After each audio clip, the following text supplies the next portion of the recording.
ஏன் சித்ரா, கஸ்தூரி வந்து இத்தனை நாள் ஆகுது. நீயும் போய் அவளை பார்த்திருக்க.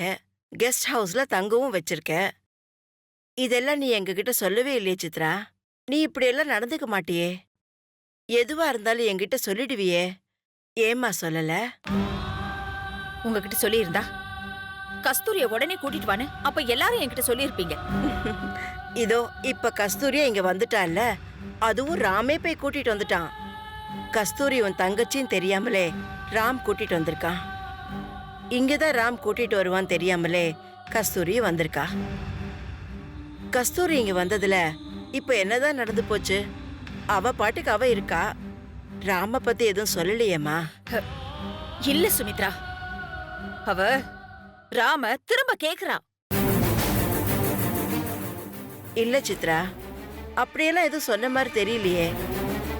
கெஸ்ட் ஹவுஸ்ல அவ என்கிட்ட அந்த மாதிரி தான் கேட்டா. ராம பாக்கணும்னு கஸ்தூரி சொல்லிருப்பா சித்ரா.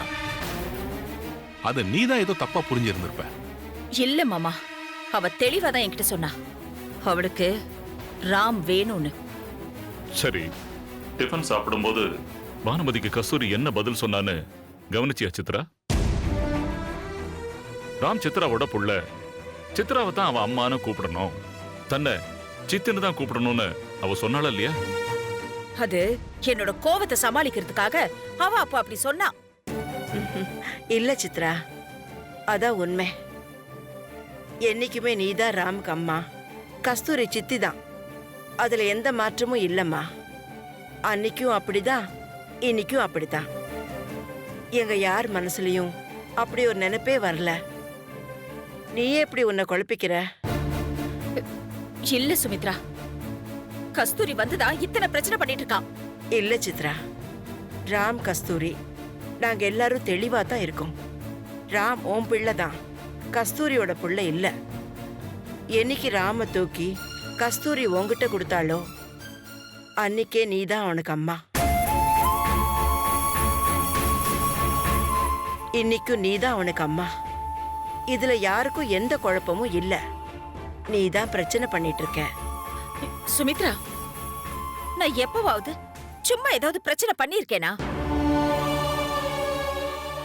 என் கோபத்துல அர்த்தமும் நியாயமும் இருக்குன்னு உனக்கே தெரியாதா அது?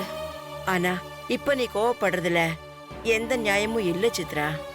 இதைத்தான் நான் அன்னில இருந்து சொல்லிக்கிட்டு இருக்கேன். ஆனா நீதான் கேட்க மாட்டேங்கிற சித்ரா. இங்க பாரு, உனக்கு இந்த விஷயம் முன்னாடியே தெரியும்ல, இதை ஏன் என்கிட்ட சொல்லல? என்னையும் அதுல தலையிட வேண்டாம்னு சித்ரா சொல்லிட்டான். கஸ்தூரி நான் பார்க்கவே கூடாதுன்னு சொல்லிட்டான். என்ன என்ன பண்ண சொல்றீங்கடா? இதெல்லாம் ரொம்ப டூ மச் சித்ரா. நான் கஸ்தூரிய முதல்லயே பார்த்திருந்தா உனக்கு இவ்வளவு குழப்பங்களும் பிரச்சனைகளும் வந்திருக்காது. சரி, ஏதோ ஒரு ஆதங்கத்துல சித்ரா அப்படி பண்ணிட்டா, விடுங்க. சித்ரா, நீ உன்னை குழப்பிக்க வேண்டாம். நீ தெளிவா இருக்கணும். ராம்க்கு நீதான் அம்மா, அதை யாராலையும் மாத்த முடியாது. நாங்க எல்லாரும் இருக்கோம் சித்ரா. அவ்வளவு சுலபமா விட்டுருவோமா? இல்ல ராம் தான் உன்னை விட்டுட்டு போயிடுவானா? இதெல்லாம் யோசிக்காம இருக்கிய சித்ரா. சரி, நீ நிம்மதி ரெஸ்ட் எடுத்துக்கோ. நீ கவலைப்படுறதுக்கு எதுவுமே இல்லை.